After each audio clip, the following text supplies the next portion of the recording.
जय माता दी। प्रिय भक्तों, आप सबका हमारे चैनल मन की शांति में बहुत बहुत स्वागत है। आज 23 सितंबर है और दिन मंगलवार का है। आज नवरात्र का दूसरा दिन है। नवरात्र के दूसरे दिन सप्तशती पाठ का दूसरा और तीसरा अध्याय सुना जाता है या पढ़ा जाता है। आप सब भगवान गणेश का और माता रानी का ध्यान करते हुए दुर्गा सप्तशती का दूसरा और तीसरा अध्याय सुनेंगे।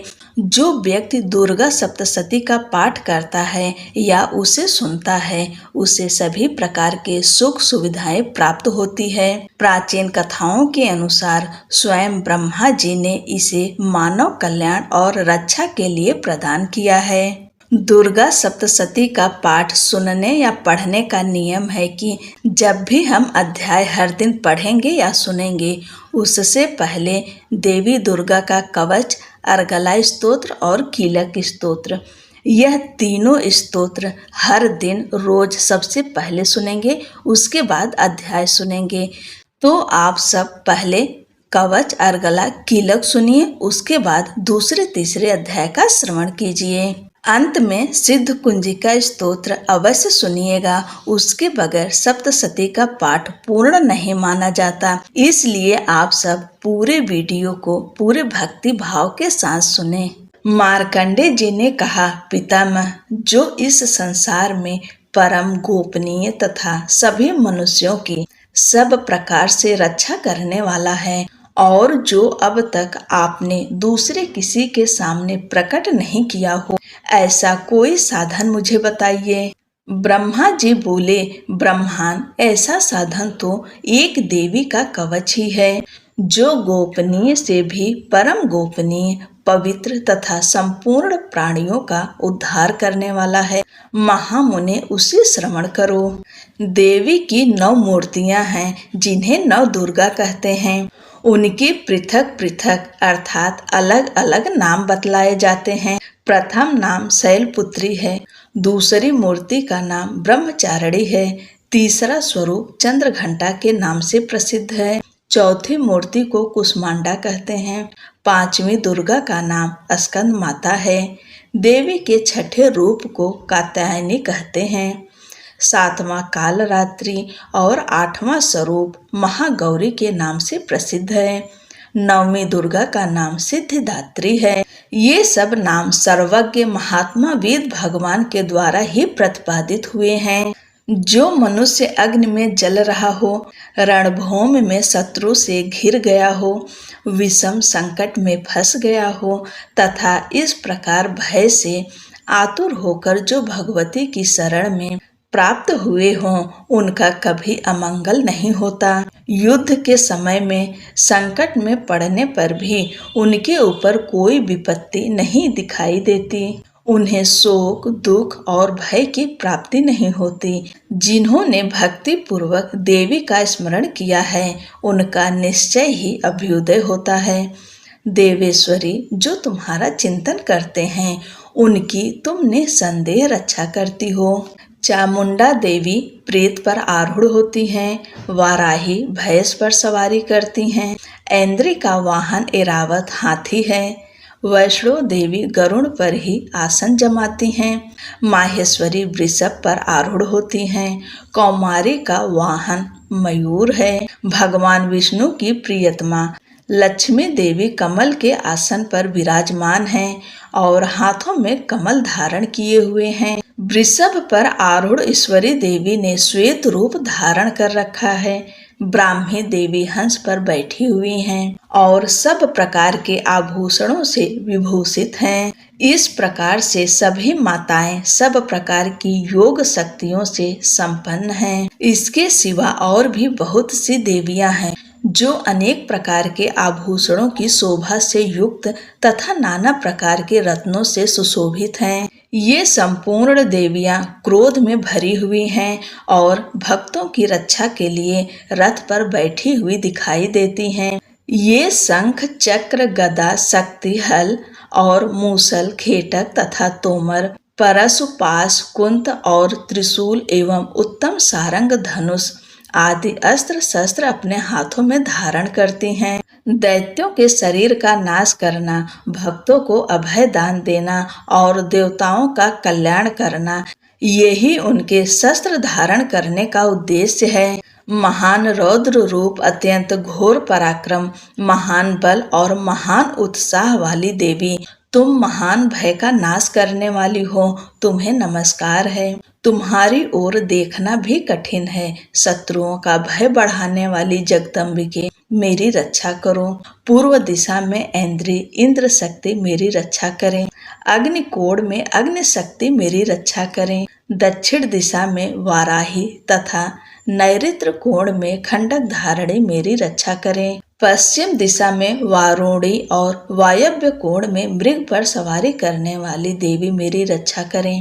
उत्तर दिशा में कौमारी और ईशान कोण में शूल धारणी रक्षा करें। ब्राह्मणी, तुम ऊपर की ओर से मेरी रक्षा करो और वैष्णवी देवी नीचे की ओर से मेरी रक्षा करें। इसी प्रकार 100 को अपना वाहन बनाने वाली चामुंडा देवी 10 दिशाओं से मेरी रक्षा करें। जया आगे से और विजया पीछे की ओर से मेरी रक्षा करें। वाम भाग में अजिता और दक्षिण भाग में अपराजिता रक्षा करें। उद्योतनी शिखा की रक्षा करें। उमा मेरे मस्तक पर विराजमान होकर रक्षा करें। ललाट में मालाधारी रक्षा करें और यशस्विनी मेरी भौहों का संरक्षण करें। भौहों के मध्य भाग में त्रिनेत्रा और नथुनों की यमघंटा देवी रक्षा करें। दोनों नेत्रों के मध्य भाग में शंखिनी और कानों में द्वारवासिनी रक्षा करें। कालिका देवी कपोलों की तथा भगवती शांकरी कानों के मूल की रक्षा करें। नासिका में सुगंधा और ऊपर के होठ में चर्चिका देवी रक्षा करें। नीचे के होठ में अमृत कला तथा जिह्वा में सरस्वती देवी रक्षा करें। कौमारी दांतों की और चंडिका कंठ प्रदेश की रक्षा करें। चित्र घंटा गले की घाटी की और महामाया तालु में रहकर रक्षा करें। कामाक्षी ठोड़ी की और सर्वमंगला मेरी वाणी की रक्षा करें। भद्रकाली ग्रीवा में और धनुर्धरी पृष्ठवंश अर्थात मेरुदंड में रहकर रक्षा करें। कंठ के बाहरी भाग में नील ग्रीवा और कंठ की नली में नलकुबरी रक्षा करें। दोनों कंधों में खड्गिनी और मेरी दोनों भुजाओं की वज्र धारणी रक्षा करें। दोनों हाथों में दंडनी और अंगुलियों में अंबिका रक्षा करें। शूलेश्वरी नखों की रक्षा करें। कुलेश्वरी कुच्छी अर्थात पेट में रहकर रक्षा करें। महादेवी दोनों स्तनों की और शोक विनाशिनी देवी मन की रक्षा करें। ललिता देवी हृदय में और शूल धारणी उदर में रहकर रक्षा करें। नाभि में कामिनी और गुहे भाग की गुहेश्वरी रक्षा करें। पूतना और कामिका लिंग की और महेश वाहिनी गुदा की रक्षा करें। भगवती कटि भाग में और विंध्यवासिनी घुटनों की रक्षा करें। संपूर्ण कामनाओं को देने वाली महाबला देवी दोनों पिंडलियों की रक्षा करें। नरसिंही दोनों घुट्टियों की और तेजसी देवी दोनों चरण के पृष्ठ भाग की रक्षा करें। श्री देवी पैरों की अंगुलियों में और तलवासिनी पैरों के तलुओं में रहकर रक्षा करें। अपनी दाढ़ों के कारण भयंकर दिखने वाली दंष्ट्रा कराली देवी नखों की और ऊर्ध्व केशनी देवी केशों की रक्षा करें। रोमावलियों के छिद्रों में कौबेरी और त्वचा की वागीश्वरी देवी रक्षा करें। पार्वती देवी रक्त, मज्जा, वसा, मांस, हड्डी और मेद की रक्षा करें। आंतों की कालरात्रि और पित्त की मुकुटेश्वरी देवी रक्षा करें। मूलाधार आदि कमल कोशों में पद्यावती देवी और कफ में चूड़ामणि देवी स्थित होकर रक्षा करें। नख के तेज की ज्वालामुखी रक्षा करें, जिसका किसी भी अस्त्र से भेदन नहीं हो सकता। वह अभेद्या देवी शरीर की समस्त संधियों में रहकर रक्षा करें। ब्राह्मणी आप मेरे वीर की रक्षा करें। छत्रेश्वरी छाया की तथा धर्म धारणी देवी मेरे अहंकार, मन और बुद्धि की रक्षा करें। हाथ में वज्र धारण करने वाली वज्रहस्ता देवी मेरे प्राण, अपान, व्यान, उदान और समान वायु की रक्षा करें। कल्याण से शोभित होने वाली भगवती कल्याण शोभना मेरे प्राण की रक्षा करें। रस, रूप, गंध, शब्द और स्पर्श, इन विषयों का अनुभव करते समय योगिनी देवी रक्षा करें तथा सत्व गुण, रजोगुण और तमोगुण की रक्षा सदा नारायणी देवी करें। वाराही आयु की रक्षा करें, वैष्णवी धर्म की रक्षा करें तथा चक्रिणी देवी यश, कीर्ति, लक्ष्मी, धन तथा विद्या की रक्षा करें। इंद्राणी आप मेरे गोत्र की रक्षा करें। चंडिके तुम मेरे पशुओं की रक्षा करो। महालक्ष्मी पुत्रों की रक्षा करें और भैरवी पत्नी की रक्षा करें। मेरे पथ की सुपथा तथा मार्ग की क्षेम करी रक्षा करें। राजा के दरबार में महालक्ष्मी रक्षा करें तथा सब ओर व्याप्त रहने वाली विजय देवी संपूर्ण भयों से रक्षा करें। देवी जो स्थान कवच में नहीं कहा गया है अतएव रक्षा से रहित है, वह सब तुम्हारे द्वारा सुरक्षित हो, क्योंकि तुम विजयशालिनी और पापनाशिनी हो। यदि अपने शरीर का भला चाहे तो मनुष्य बिना कवच के कहीं एक पग भी ना जाए। कवच का पाठ करके ही यात्रा करे। कवच के द्वारा सब ओर से सुरक्षित मनुष्य जहाँ जहाँ भी जाता है वहाँ वहाँ उसे धन लाभ होता है तथा संपूर्ण कामनाओं की सिद्धि करने वाली विजय की प्राप्ति होती है। वह जिस जिस अभिष्ट वस्तु का चिंतन करता है उसको निश्चय ही प्राप्त कर लेता है। वह पुरुष इस पृथ्वी पर तुलना रहित महान ऐश्वर्य का भागी होता है। कवच से सुरक्षित मनुष्य निर्भय हो जाता है। युद्ध में उसकी पराजय नहीं होती तथा वह तीनों लोकों में पूजनीय होता है। देवी का यह कवच देवताओं के लिए भी दुर्लभ है। जो प्रतिदिन नियम पूर्वक तीनों संध्याओं के समय श्रद्धा के साथ इसका पाठ करता है उसे दैवी कला प्राप्त होती है तथा वह तीनों लोकों में कहीं भी पराजित नहीं होता। इतना ही नहीं, वह अमृत से रहित हो 100 से भी अधिक वर्षों तक जीवित रहता है। मकरी, चेचक, कोढ़ आदि उसकी संपूर्ण व्याधियां नष्ट हो जाती है। कनेर, भांग, अफीम, धतूरे आदि का स्थावर विष, सांप और बिच्छू आदि के काटने से चढ़ा हुआ जंगम विष तथा अहिफेन और तेल के संयोग आदि से बनने वाला कृत्रिम विष, ये सभी प्रकार के विष दूर हो जाते हैं, उनका कोई भी असर नहीं होता है। इस पृथ्वी पर मारण, मोहन आदि जितने आभिचारिक प्रयोग होते हैं तथा इस प्रकार के जितने मंत्र यंत्र होते हैं वे सब इस कवच को हृदय में धारण कर लेने पर उस मनुष्य को देखते ही नष्ट हो जाते हैं। ये ही नहीं, पृथ्वी पर विचरने वाले ग्राम देवता, आकाशचारी देव, विशेष जल के संबंध से प्रकट होने वाले गण, उपदेश मात्र से सिद्ध होने वाले निम्न कोटि के देवता, अपने जन्म के साथ प्रकट होने वाले देवता, कुल देवता, माला, कंठमाला आदि डाकिनी, शाकिनी, अंतरिक्ष में विचरने वाली भयानक डाकिनियां, ग्रह, भूत, पिशाच, यक्ष, गंधर्व, राक्षस, ब्रह्म राक्षस, बेताल, कुष्मांड और भैरव आदि अनिष्ट कारक देवता भी हृदय में कवच धारण किए रहने पर उस मनुष्य को देखते ही भाग जाते हैं। कवचधारी पुरुष को राजा से सम्मान वृद्धि प्राप्त होती है। यह कवच मनुष्य के तेज की वृद्धि करने वाला और उत्तम है। कवच का पाठ करने वाला पुरुष अपनी कीर्ति से विभूषित भूतल पर अपने सुयश के साथ साथ वृद्धि को प्राप्त होता है। जो पहले कवच का पाठ करके उसके बाद सप्तशती चंडी का पाठ करता है उसकी जब तक वन, पर्वत और काननों अर्थात जंगलों सहित यह पृथ्वी टिकी रहती है तब तक यहाँ पुत्र, पौत्र आदि संतान परंपरा बनी रहती है। फिर देह का अंत होने पर वह पुरुष भगवती महामाया के प्रसाद से उस नित्य परम पद को प्राप्त होता है जो देवताओं के लिए भी दुर्लभ है। वह सुंदर दिव्य रूप धारण करता और कल्याणमय शिव के आनंद का भागी होता है। श्री देवी कवच संपूर्ण। अर्गला स्तोत्रम। ओम नमः चंडिकाय। ओम चंडिका देवी को नमस्कार है। मार्कंडे जी कहते हैं, जयंती मंगला काली भद्र काली कपालनी दुर्गा क्षमा शिवा धात्री स्वाहा और स्वधा, इन नामों से प्रसिद्ध जगदम्बिके तुम्हें मेरा नमस्कार है। देवी चामुंडे तुम्हारी जय हो। संपूर्ण प्राणियों की पीड़ा हरने वाली देवी तुम्हारी जय हो। सब में व्याप्त रहने वाली देवी तुम्हारी जय हो।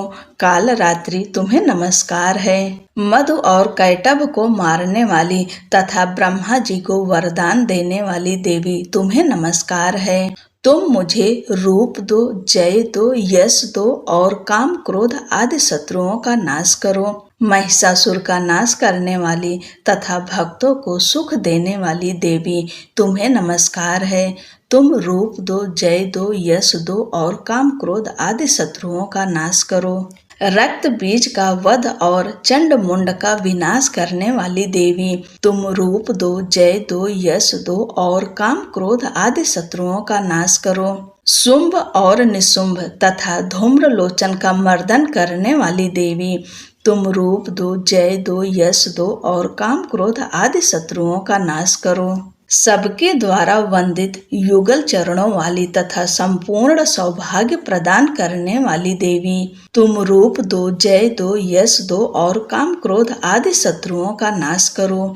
देवी तुम्हारे रूप और चरित्र अचिंत्य है। तुम समस्त शत्रुओं का नाश करने वाली हो। तुम रूप दो, जय दो, यश दो और काम क्रोध आदि शत्रुओं का नाश करो। पापों को दूर करने वाली चंडिके, जो भक्ति पूर्वक तुम्हारे चरणों में सर्वदा मस्तक झुकाते हैं, उन्हें रूप दो, जय दो, यश दो और काम क्रोध आदि शत्रुओं का नाश करो। रोगों का नाश करने वाली चंडिके, जो भक्ति पूर्वक तुम्हारी स्तुति करते हैं, उन्हें तुम रूप दो, जय दो, यश दो और काम क्रोध आदि शत्रुओं का नाश करो। चंडिके, इस संसार में जो भक्ति पूर्वक तुम्हारी पूजा करते हैं, उन्हें रूप दो, जय दो, यश दो और काम क्रोध आदि शत्रुओं का नाश करो। मुझे सौभाग्य और आरोग्य दो, परम सुख दो, रूप दो, जय दो, यश दो और काम क्रोध आदि शत्रुओं का नाश करो। जो मुझसे द्वेष रखते हों, उनका नाश और मेरे बल की वृद्धि करो। रूप दो, जय दो, यश दो और काम क्रोध आदि शत्रुओं का नाश करो। देवी, मेरा कल्याण करो, मुझे उत्तम संपत्ति प्रदान करो। रूप दो, जय दो, यश दो और काम क्रोध आदि शत्रुओं का नाश करो। अंबिके, देवता और असुर दोनों ही अपने माथे की मुकुट की मड़ियों को तुम्हारे चरणों पर घिसते हैं। तुम रूप दो, जय दो, यश दो और काम क्रोध आदि शत्रुओं का नाश करो। तुम अपने भक्त जन को विद्वान, यशस्वी और लक्ष्मीवान बनाओ तथा रूप दो, जय दो, यश दो और काम क्रोध आदि शत्रुओं का नाश करो। प्रचंड दैत्यों के दर्प का दलन करने वाली चंडिके, मुझ शरणागत को रूप दो, जय दो, यश दो और काम क्रोध आदि शत्रुओं का नाश करो। चतुर्भुज ब्रह्मा जी के द्वारा प्रशंसित चार भुजा धारणी परमेश्वरी, तुम रूप दो, जय दो, यश दो और काम क्रोध आदि शत्रुओं का नाश करो। देवी अंबिके, भगवान विष्णु नित्य निरंतर भक्ति पूर्वक तुम्हारी स्तुति करते रहते हैं। तुम रूप दो, जय दो, यश दो और काम क्रोध आदि शत्रुओं का नाश करो। हिमालय कन्या पार्वती के पति महादेव जी के द्वारा होने वाली परमेश्वरी, तुम रूप दो, जय दो, यश दो और काम क्रोध आदि शत्रुओं का नाश करो। सचिपति इंद्र के द्वारा सद्भाव से पूजित होने वाली परमेश्वरी, तुम रूप दो, जय दो, यश दो और काम क्रोध आदि शत्रुओं का नाश करो। प्रचंड भुजदंडों वाले दैत्यों का घमंड चूर करने वाली देवी, तुम रूप दो, जय दो, यश दो और काम क्रोध आदि शत्रुओं का नाश करो। देवी अंबिके, तुम अपने भक्तजनों को सदा असीम आनंद प्रदान करती हो। तुम रूप दो, जय दो, यश दो और काम क्रोध आदि शत्रुओं का नाश करो। मन की इच्छा के अनुसार चलने वाली मनोहर पत्नी प्रदान करो, जो दुर्गम संसार से तारने वाली तथा उत्तम कुल में जन्मी हो। जो मनुष्य इस स्तोत्र का पाठ करके सप्तशती रूपी महास्तोत्र का पाठ करता है, वह सप्तशती के जप संख्या से मिलने वाले श्रेष्ठ फल को प्राप्त होता है। साथ ही वह प्रचुर संपत्ति भी प्राप्त कर लेता है। इति देवी अर्गला स्तोत्रम संपूर्णम। कीलक स्तोत्रम। ओम नमः चंडिकाय। मार्कंडे जी कहते हैं, विशुद्ध ज्ञान ही जिनका शरीर है, तीनों वेद ही जिनके तीन नेत्र हैं, जो कल्याण प्राप्ति के हेतु हैं तथा अपने मस्तक पर अर्ध चंद्र धारण करते हैं, उन भगवान शिव को नमस्कार है। मंत्रों का जो अभिकीलक है, अर्थात मंत्रों की सिद्धि में विघ्न उपस्थित करने वाले, साप रूपी कीलक का निवारण करने वाला है, उस सप्तशती स्तोत्र को संपूर्ण रूप से जानना चाहिए और जानकर उसकी उपासना करनी चाहिए। उसके भी उच्चाटन आदि कर्म सिद्ध होते हैं, उसे भी समस्त दुर्लभ वस्तुओं की प्राप्ति होती है। तथापि जो अन्य मंत्रों का जप न करके केवल इस सप्तशती नामक स्तोत्र से ही देवी की स्तुति करते हैं, उन्हें स्तुति मात्र से ही सच्चिदानंद स्वरूपिणी देवी सिद्ध हो जाती हैं। उन्हें अपने कार्य की सिद्धि के लिए मंत्र, औषधि तथा अन्य किसी साधन के उपयोग की आवश्यकता नहीं रहती। बिना जप के उनके उच्चाटन आदि समस्त अभिचारिक कर्म सिद्ध हो जाते हैं।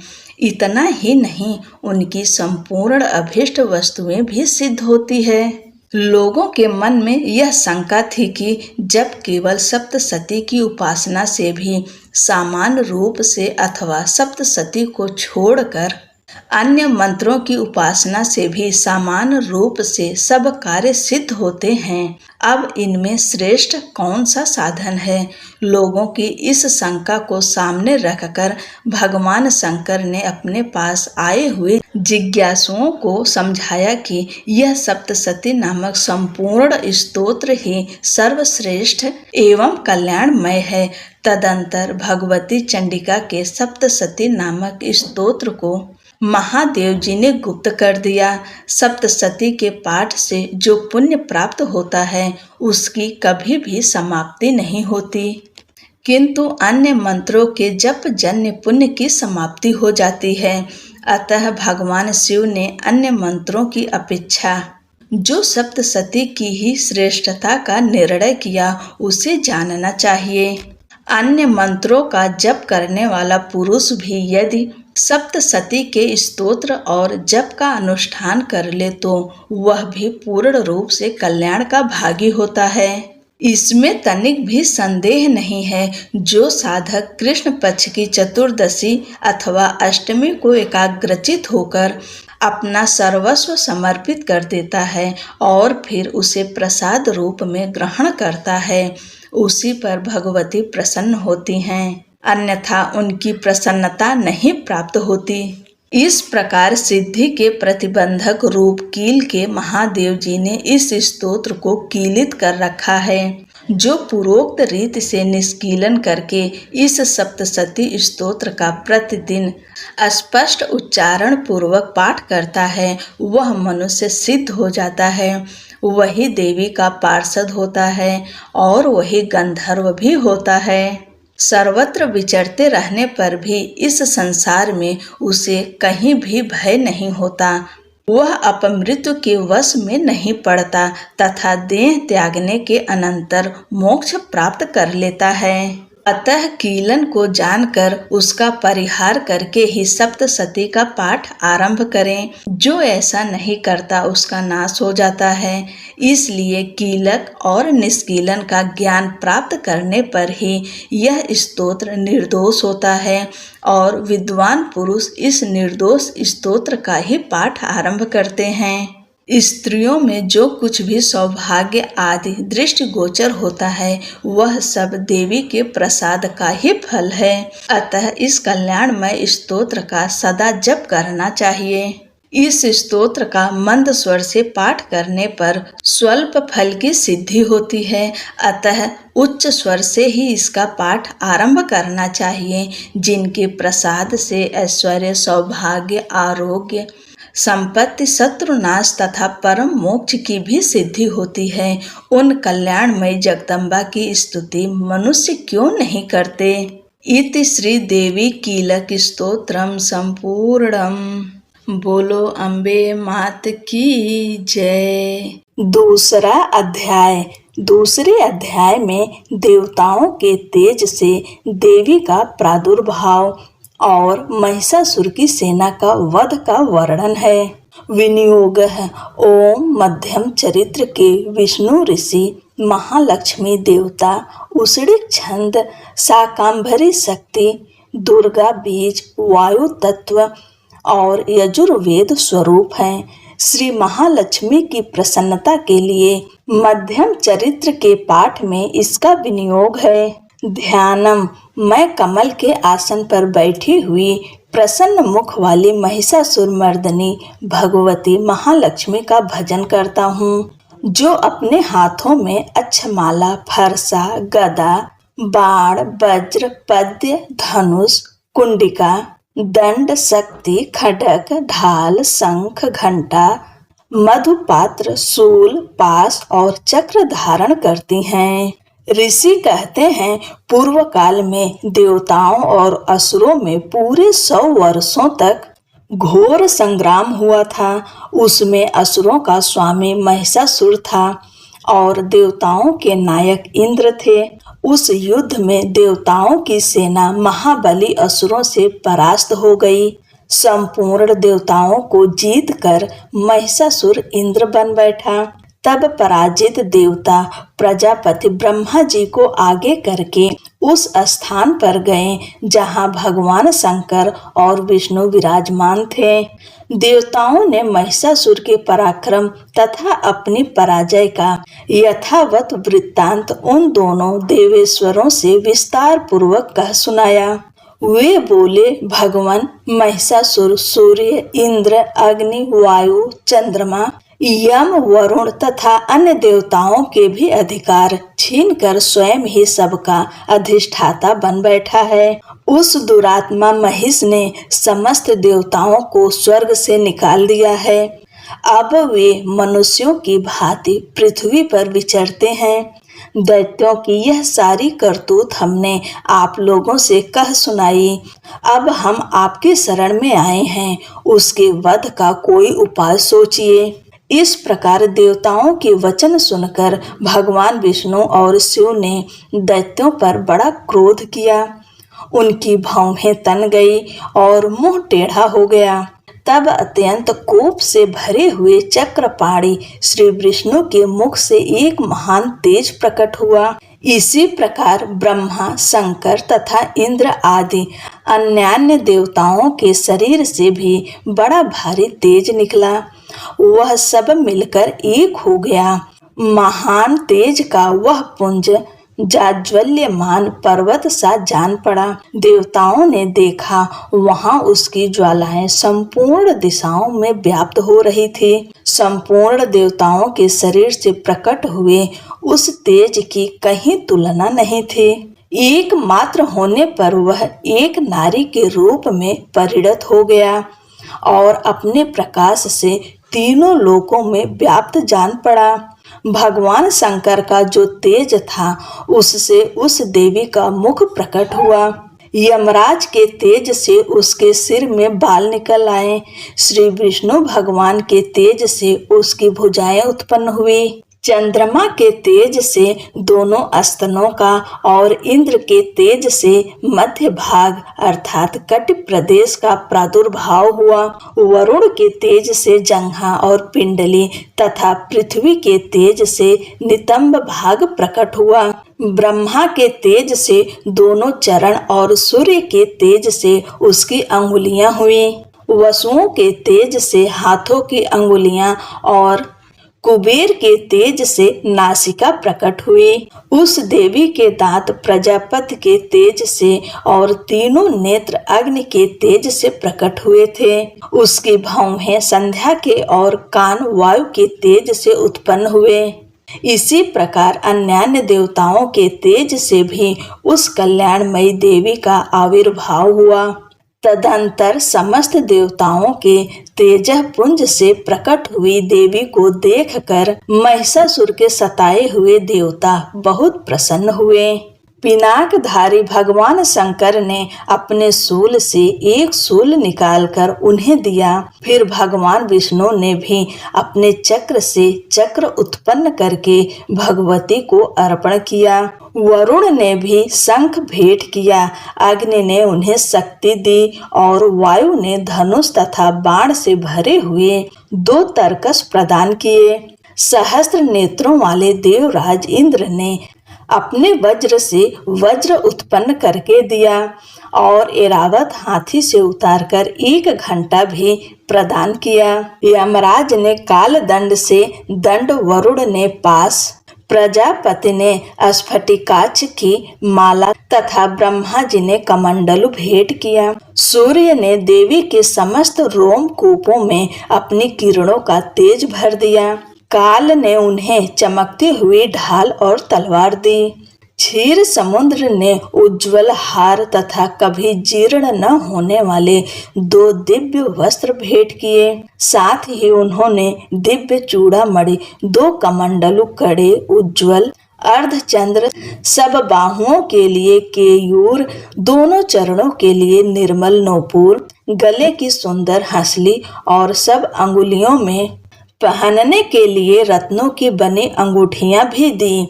विश्वकर्मा ने उन्हें अत्यंत निर्मल फरसा भेंट किया। साथ ही अनेक प्रकार के अस्त्र और अभेद्य कवच दिए।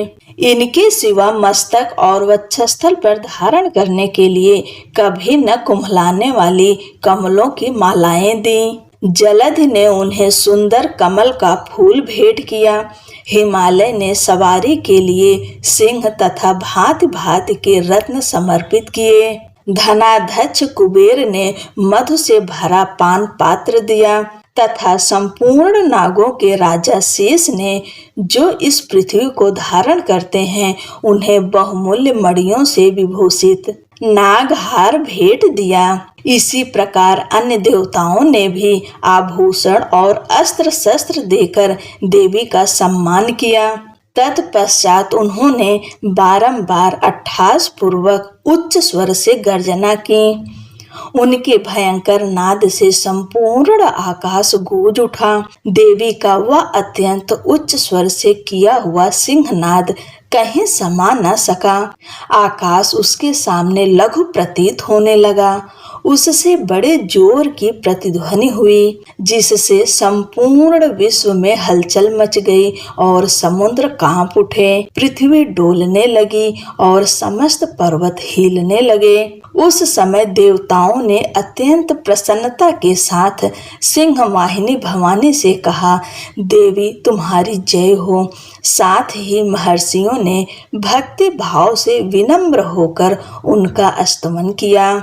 संपूर्ण त्रिलोकी को क्षोभग्रस्त देख दैत्यगण अपनी समस्त सेना को कवच आदि से सुसज्जित कर हाथों में हथियार ले सहसा उठकर खड़े हो गए। उस समय महिषासुर ने बड़े क्रोध में आकर कहा, आह, यह क्या हो रहा है। फिर वह संपूर्ण असुरों से घिरकर उस सिंहनाद की ओर लक्ष्य करके दौड़ा और आगे पहुंचकर उसने देवी को देखा, जो अपनी प्रभा से तीनों लोकों को प्रकाशित कर रही थीं। उनके चरणों के भार से पृथ्वी दबी जा रही थी। माथे के मुकुट से आकाश में रेखा सी खिंच रही थी तथा वे अपने धनुष की टंकार से 7 पातालों को क्षुब्ध किए देती थीं। देवी अपनी हजारों भुजाओं से संपूर्ण दिशाओं को आच्छादित करके खड़ी थीं। तदंतर उनके साथ दैत्यों का युद्ध छिड़ गया। नाना प्रकार के अस्त्र शस्त्रों के प्रहार से संपूर्ण दिशाएं उद्भासित होने लगी। चिच्छुर नामक महान असुर महिषासुर का सेना नायक था। वह देवी के साथ युद्ध करने लगा। अन्य दैत्यों की चतुरंगड़ी सेना साथ लेकर चामर भी लड़ने लगा। 60,000 रथियों के साथ आकर उदग्र नामक महादैत्य ने लोहा लिया। 1 करोड़ रथियों को साथ लेकर महाहनु नामक दैत्य युद्ध करने लगा, जिसके रोए तलवार के समान तीखे थे। वह असिलोमा नामक महादैत्य 5 करोड़ रथी सैनिकों सहित युद्ध में आ डटा। 60 लाख रथियों से घिरा हुआ बास्कल नामक दैत्य भी उस युद्ध भूमि में लड़ने लगा।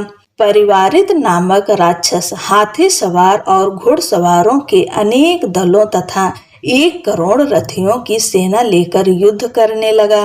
बिडाल नामक दैत्य 5 अरब रथियों से घिरकर लोहा लेने लगा। इनके अतिरिक्त और भी हजारों महादैत्य रथ, हाथी और घोड़े की सेना साथ लेकर वहां देवी के साथ युद्ध करने लगे। स्वयं महिषासुर उस रणभूमि में कोटि कोटि सहस्र रथ, हाथी और घोड़ों की सेना से घिरा हुआ था। वे दैत्य देवी के साथ तोमर, भिंदीपाल, शक्ति, मूसल, खड्ग, परशु और पट्टिस आदि अस्त्र शस्त्रों का प्रहार करते हुए युद्ध कर रहे थे। कुछ दैत्यों ने उन पर शक्ति का प्रहार किया, कुछ लोगों ने पास फेंके तथा कुछ दूसरे दैत्यों ने खड्ग प्रहार करके देवी को मार डालने का उद्योग किया। देवी भी क्रोध में भरकर खेल खेल में ही अपने अस्त्र शस्त्रों की वर्षा करके दैत्यों के वे समस्त अस्त्र शस्त्र काट डाले। उनके मुख पर परिश्रम या थकावट का रंच मात्र भी चिन्ह नहीं था। देवता और ऋषि उनकी स्तुति करते थे और वे भगवती परमेश्वरी दैत्यों के शरीर पर अस्त्र शस्त्रों की वर्षा करती रहीं। देवी का वाहन सिंह भी क्रोध में भरकर गर्दन के बालों को हिलाता हुआ असुरों की सेना में इस प्रकार विचरने लगा, मानो वनों में दावानल फैल रहा हो। रणभूमि में दैत्यों के साथ युद्ध करती हुई अंबिका देवी ने जितने निःश्वास छोड़े वे सभी तत्काल सैकड़ों हजारों गणों के रूप में प्रकट हो गए और परशु, भिंदीपाल, खड्ग तथा पट्टिस आदि अस्त्रों द्वारा असुरों का सामना करने लगे।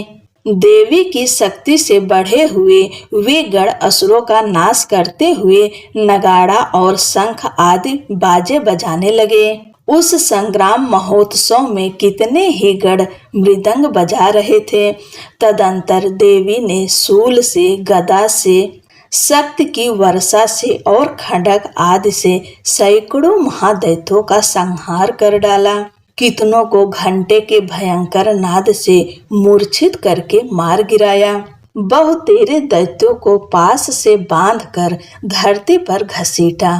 कितने ही दैत्य उनकी तीखी तलवार की मार से 2-2 टुकड़े हो गए। कितने ही गदा की चोट से घायल हो धरती पर सो गए। कितने ही मूसल की मार से अत्यंत आहत होकर रक्त वमन करने लगे।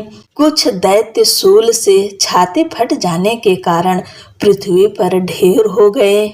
उस रणांगण में बाण समूहों की वृष्टि से कितने ही असुरों की कमर टूट गई। बाज की तरह झटपटाने वाले देवी पीड़क दैत्यगण अपने प्राणों से हाथ धोने लगे। किन्हीं की बाहें छिन्न भिन्न हो गईं, कितनों की गर्दनें कट गई। कितने ही दैत्यों के मस्तक कट कट कर गिरने लगे। कुछ लोगों के शरीर मध्य भाग में ही विदीर्ण हो गए। कितने ही महादैत्य जांघें कट जाने पर पृथ्वी पर गिर पड़े। कितनों को ही देवी ने एक बाह और एक पैर और एक नेत्र वाले करके 2 टुकड़ों में चीर डाला। कितने ही महादैत्य मस्तक कट जाने पर भी गिरकर फिर उठ जाते और केवल धड़ के ही रूप में अच्छे अच्छे हथियार हाथ में ले देवी के साथ युद्ध करने लगते थे। दूसरे कबंध युद्ध के बाजों की लय पर नाचते थे। कितने ही बिना सिर के धड़, हाथों में खड्ग, शक्ति और रिष्ट लिए दौड़ते थे तथा दूसरे दूसरे महादैत्य ठहरो ठहरो यह कहते हुए देवी को युद्ध के लिए ललकारते थे। जहाँ पर वह संग्राम युद्ध हुआ था वहाँ की धरती देवी के गिराए हुए रथ, हाथी, घोड़े और असुरों की लाशों से ऐसी पट गई थी कि वहां चलना फिरना असंभव हो गया था।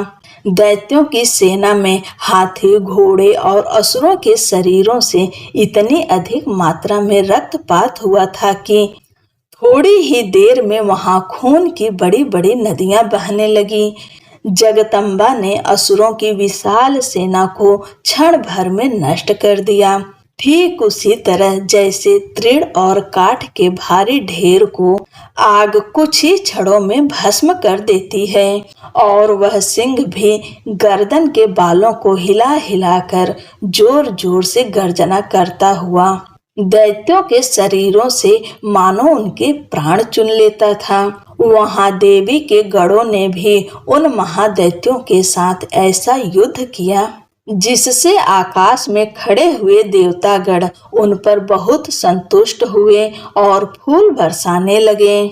जय जय श्री मार्कंडे पुराणे सांवरणिके मनवंतरे देवी महात्म्य द्वितीय है। ओम तत्सत।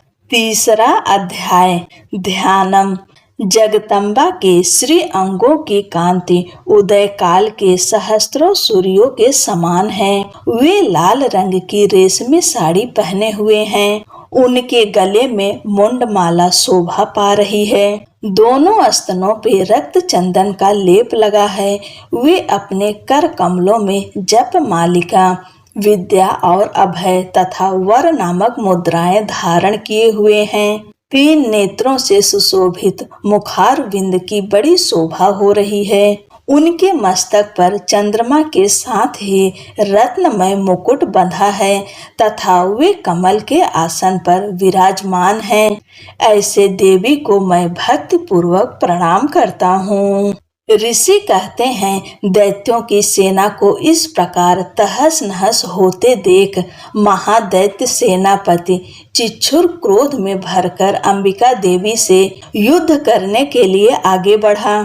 वह असुर रणभूमि में देवी के ऊपर इस प्रकार बाणों की वर्षा करने लगा जैसे बादल मेरुगिरी के शिखर पर पानी की धार बरसा रहा हो। तब देवी ने अपने बाणों से उसके बाण समूहों को अनायास ही काटकर उसके घोड़ों और सारथी को मार डाला। साथ ही उसके धनुष तथा अत्यंत ऊंची ध्वजा को भी तत्काल काट गिराया। धनुष कट जाने पर उसके अंगों को अपने बाणों से बींध डाला। धनुष, रथ, घोड़े और सारथी के नष्ट हो जाने पर वह असुर ढाल और तलवार लेकर देवी की ओर दौड़ा। उसने तीखी धार वाली तलवार से सिंह के मस्तक पर चोट करके देवी की भी बाईं भुजा में बड़े वेग से प्रहार किया। राजन, देवी की बाह पर पहुंचते ही वह तलवार टूट गई। फिर तो क्रोध से लाल आंखें करके उस राक्षस ने शूल हाथ में लिया और उसे उस महादैत्य ने भगवती भद्रकाली के ऊपर चलाया। वह शूल आकाश से गिरते हुए सूर्य मंडल की भांति अपने तेज से प्रज्वलित हो उठा। उस शूल को अपनी ओर आते देख देवी ने भी शूल का प्रहार किया। उससे राक्षस के शूल के सैकड़ों टुकड़े हो गए। साथ ही महादैत्य चिच्छुर की भी धज्जियां उड़ गईं। वह प्राणों से हाथ धो बैठा। महिषासुर के सेनापति उस महापराक्रमी चिच्छुर के मारे जाने पर देवताओं को पीड़ा देने वाला चामर हाथी पर चढ़कर आया। उसने भी देवी के ऊपर शक्ति का प्रहार किया, किंतु जगदम्बा ने उसे अपने हुंकार से ही आहत एवं निष्प्रभ करके तत्काल पृथ्वी पर गिरा दिया। शक्ति टूटकर गिरी हुई देख चामर को बड़ा क्रोध हुआ। अब उसने शूल चलाया, किंतु देवी ने उसे भी अपने बाणों द्वारा काट डाला। इतने में ही देवी का सिंह उछलकर हाथी के मस्तक पर चढ़ बैठा और उस दैत्य के साथ खूब जोर लगाकर बाहु युद्ध करने लगा।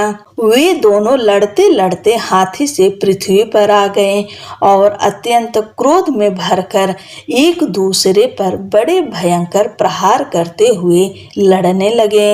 तदंतर सिंह बड़े वेग से आकाश की ओर उछला और उधर से गिरते समय उसने पंजों के मार से चामर का सिर धड़ से अलग कर दिया। इसी प्रकार उदग्र भी शिला और वृक्ष आदि की मार खाकर रणभूमि में देवी के हाथ से मारा गया तथा कराल भी दांतों, मुक्कों और थप्पड़ों की चोट से धराशायी हो गया।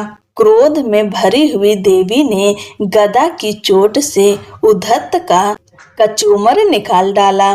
भिंदपाल से वास्कल को तथा बाणों से ताम्र और अंधक को मौत के घाट उतार दिया। 3 नेत्रों वाली परमेश्वरी ने त्रिशूल से उग्रवीर तथा महाहनु नामक दैत्यों को मार डाला। तलवार की चोट से विडाल के मस्तक को धड़ से काट गिराया। धुरधर और दुर्मुख इन दोनों को भी अपने बाणों से यमलोक भेज दिया। इस प्रकार अपनी सेना का संहार होता देख महिषासुर ने भैंसे का रूप धारण करके देवी के गढ़ों को त्रास देना आरंभ किया। किन्हीं को थूथन से मारकर, किन्हीं के ऊपर खुरों का प्रहार करके, किन्हीं किन्हीं को पूंछ से चोट पहुंचाकर, कुछ को सींगों से विदीर्ण करके, कुछ गढ़ों को वेग से, किन्हीं को सिंहनाद से, कुछ को चक्कर देकर और कितनों को निःश्वास वायु के झोंके में धराशायी कर दिया। इस प्रकार गढ़ों की सेना को गिराकर वह असुर महादेवी के सिंह को मारने के लिए झपटा। इससे जगदम्बा को बड़ा क्रोध हुआ। उधर महापराक्रमी महिषासुर भी क्रोध में भरकर धरती को खुरों से खोदने लगा तथा अपने सींगों से ऊंचे ऊंचे पर्वतों को उठाकर फेंकने और गरजने लगा। उसके वेग से चक्कर देने के कारण पृथ्वी क्षुब्ध होकर फटने लगी। उसकी पूंछ से टकराकर समुद्र सब ओर से धरती को डुबोने लगा। हिलते हुए सींगों के आघात से विदीर्ण होकर बादलों के टुकड़े टुकड़े हो गए। उसके श्वास की प्रचंड वायु के वेग से उड़े हुए सैकड़ों पर्वत आकाश से गिरने लगे। इस प्रकार क्रोध में भरे हुए उस महादैत्य को अपनी ओर आते देख चंडिका ने उसका वध करने के लिए महान क्रोध किया। उन्होंने पास फेंक कर उस महान असुरों को बांध लिया। उस महासंग्राम में बध जाने पर उसने भैंसे का रूप त्याग दिया और तत्काल सिंह के रूप में प्रकट हो गया। उस अवस्था में जगदम्बा ज्यों ही उसका मस्तक काटने के लिए उद्धत हुई, त्यों ही वह खड्गधारी पुरुष के रूप में दिखाई देने लगा। तब देवी ने तुरंत ही बाणों की वर्षा करके ढाल और तलवार के साथ उस पुरुष को भी बेंध डाला। इतने में ही वह महान गजराज के रूप में परिणत हो गया तथा अपनी सूंड से देवी के विशाल सिंह को खींचने और गर्जने लगा। खींचते समय देवी ने तलवार से उसकी सूंड काट डाली।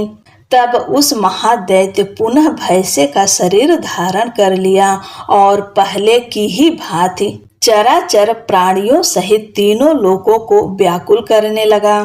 तब क्रोध में भरी हुई जगन माता चंडिका बारंबार उत्तम मधु का पान करने और लाल आंखें करके हंसने लगी। उधर वह बल और पराक्रम के मद से उन्मत्त हुआ राक्षस गर्जने लगा और अपने सींगों से चंडी के ऊपर पर्वतों को फेंकने लगा। उस समय देवी अपने बाणों के समूहों से उसके फेंके हुए पर्वतों को चूर्ण करती हुई बोली। बोलते समय उनका मुख मधु के मद से लाल हो रहा था और वाणी लड़खड़ा रही थी। देवी ने कहा, ओ मूढ़, मैं जब तक मधु पीती हूँ तब तक तू क्षण भर के लिए खूब गर्ज ले। मेरे हाथों से यहीं तेरी मृत्यु हो जाने पर अब शीघ्र ही देवता भी गर्जना करेंगे। ऋषि कहते हैं, यूं कहकर देवी उछली और उस महादैत्य के ऊपर चढ़ गईं। फिर अपने पैरों से उसे दबाकर उन्होंने शूल से उसके कंठ में आघात किया। उनके पैर से दबा होने पर भी महिषासुर अपने मुख से अर्थात दूसरे रूप में बाहर होने लगा। अभी आधे शरीर से ही वह बाहर निकलने पाया था कि देवी ने अपने प्रभाव से उसे रोक दिया। आधा निकला होने पर भी वह महादैत्य देवी से युद्ध करने लगा। तब देवी ने बहुत बड़ी तलवार से उसका मस्तक काट गिराया। फिर तो हाहाकार करती हुई दैत्यों की सारी सेना भाग गई तथा संपूर्ण देवता अत्यंत प्रसन्न हो गए। देवताओं ने दिव्य महर्षियों के साथ देवी दुर्गा का स्तवन किया। गंधर्व राज गाने लगे और अप्सराएं नृत्य करने लगीं। जय जय श्री मार्कंडेय पुराणे सांवरणिके मन्वंतरे देवी महात्म्य तृतीय। ओम तत्सत। सिद्ध कुंजिका स्तोत्रम। शिव जी बोले, देवी सुनो, मैं उत्तम कुंजिका स्तोत्र का उपदेश करूंगा जिस मंत्र के प्रभाव से देवी का जप पाठ सफल होता है। कवच, अर्गला, कीलक, रहस्य, सूक्त, ध्यान, न्यास, यहाँ तक कि अर्चन भी आवश्यक नहीं है।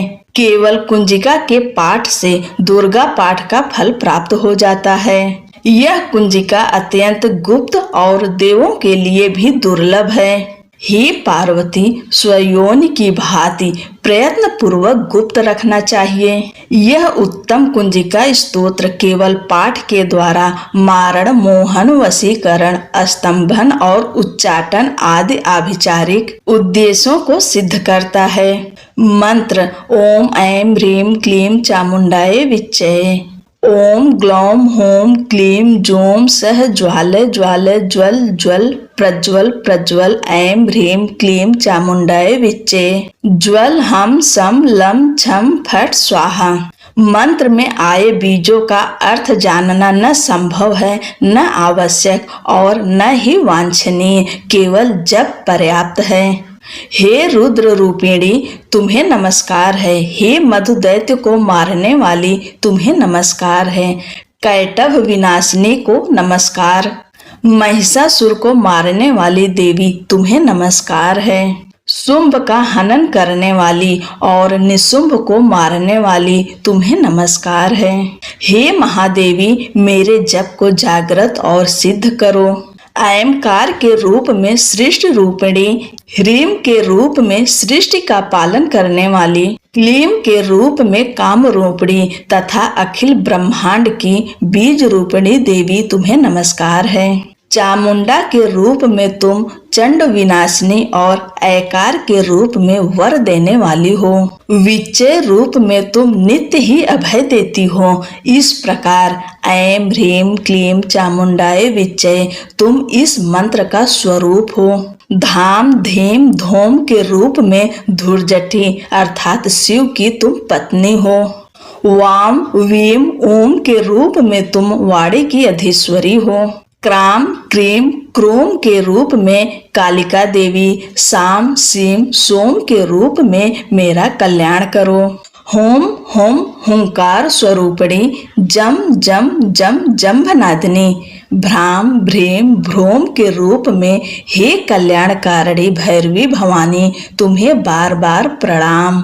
अम, कम, चम, टम, तम, पम, यम, सम, वीम, दोम, ऐं, वीम, हम, छम, धिजाग्रम, धिजाग्रम, इन सबको तोड़ो और दीप्त करो। करो स्वाहा।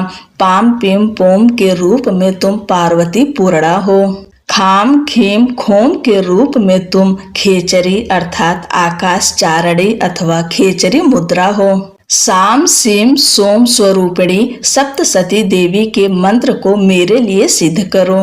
यह सिद्ध कुंजिका स्तोत्र मंत्र को जगाने के लिए है। इसे भक्तिहीन पुरुष को नहीं देना चाहिए। हे पार्वती, इस मंत्र को गुप्त रखो।